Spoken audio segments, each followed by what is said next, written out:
Hey, how are you? I feel like it's been a while since my last video, but it probably hasn't. I've just had a lot going on. I'm tired, you guys. And I've had this weird little cyst thing right by my eye, so my eye has been feeling kind of scratchy and weird. So if I wink at you during this video, I'm not being weird, it's just a completely involuntary reflex. A couple of weeks ago, I told you guys about the school reopening plan in Ontario. Schools hadn't yet opened at the time, and I had no idea how it was going to go. COVID numbers in Canada and in Ontario were looking okay at the time I made that video, but all of the experts were warning us about the inevitable second wave. A lot has changed since then, so I'm just going to give you guys a bit of an update. Where do I start? I don't know where to start. Well, okay. I'll start by saying that the whole school thing is turning out to be an unmitigated disaster. So here's the whole timeline of what happened with the schools. The start of March break coincided with things starting to shut down, and the schools didn't reopen after March break. There were some attempts at remote learning, but no one really had time to organize anything. Not all families had devices, and the remote learning was basically voluntary. Most teachers based their end-of-year report cards on whatever the grades were at the time schools closed down in March. Meanwhile, the Ontario government said to all the school boards in the province, okay, listen, we have to plan for 3 possible scenarios: a full return to school, a fully remote learning model, and a hybrid version. So you guys go and come up with some ideas as to how you can make each scenario work, and we'll take it from there. I was involved in some of these discussions because I'm on the Special Education Advisory Committee of my local school board, and I was put onto a school reopening plan subcommittee. But then the government started shifting deadlines and making announcements before the committees could start reporting back, and it seemed as if the government was just making whatever decisions it felt like. The plan, if you can even call it that, was that elementary schools would open full-time with full class sizes. Secondary schools would be on a hybrid model with capped class sizes, and all parents would have the option to enroll their kids into remote learning. The school board decided that the best way to accomplish this would be to operate 2 systems, one for the kids attending school in person and one for the virtual learning kids. So a virtual school was set up with its own teachers, its own principals, administrators, etc. Parents were given a deadline to register their kids for either in-person school or virtual school. And the idea was that the numbers of registrations for each would determine staffing numbers. So, fair enough. The deadline came and went, and I believe somewhere between 50,000 and 60,000 students registered for the virtual school. That's roughly a quarter of the number of students in the school board. But then our COVID numbers started to climb rapidly. All of a sudden, Ontario was reporting the highest numbers of new cases since June, and the predictable thing happened, which is that parents who had registered their kids for in-person school got spooked and changed their minds. So now we had over 70,000 kids registered for virtual school, which was way more than the school board had anticipated.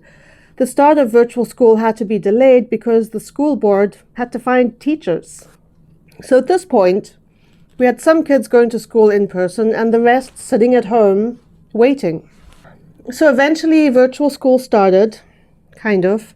It officially started last week, but not all of the kids had teachers. So now we had kids who have been going to in-person school for about a week, some kids who have started virtual school, and some kids who are still waiting. My autism boy only had his first full day on Friday. Current situation: we still don't have enough teachers.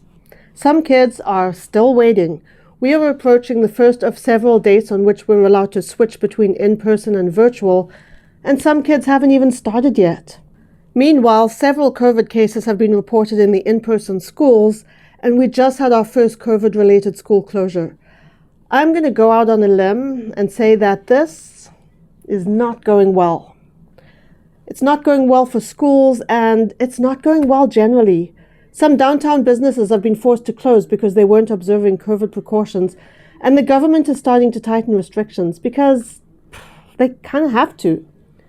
We're dealing with things like, here's a ridiculous story, a COVID outbreak at a strip club in downtown Toronto. What makes the story ridiculous is that, yes, the strip club was requiring people to sign in for contact tracing purposes, but it's a strip club, and guys who didn't want their wives knowing where they'd been lied on the sign-in sheet. What do you do with a situation like that? My predictions? Who knows what's going to happen? I do see the possibility of schools closing at some point. I actually think it's quite likely.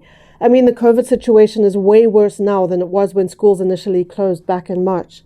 And with numbers on the rise again and schools open, and by all accounts, kids are not social distancing during recess and they're not required to wear masks during recess, I think community spread is going to grow exponentially. And then the entire school board will have to go virtual, which will mean a whole new logistical nightmare.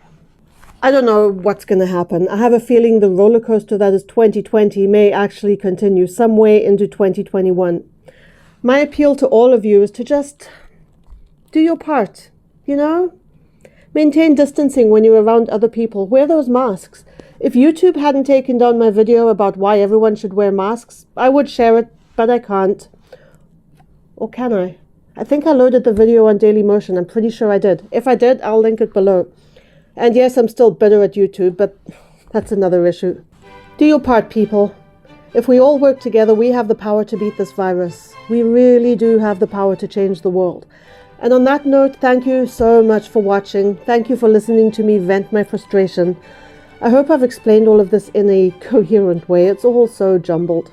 My upload schedule may be a little while we adjust to virtual learning, but I'll see you again in a week or so. You guys, we're approaching 200 subscribers and I'm so excited. I'll think of a cool video to make when I hit 200. If you have any ideas for that, let me know in the comments. And if you're not subscribed, hit that button. What you'll get from me is my unfiltered, completely honest opinions about anything and everything. Plus the odd bit of humor here and there. Take care, everyone. Life is a challenge, especially these days. But make the most of it. Be good to yourself, live your best life, and be kind. Bye.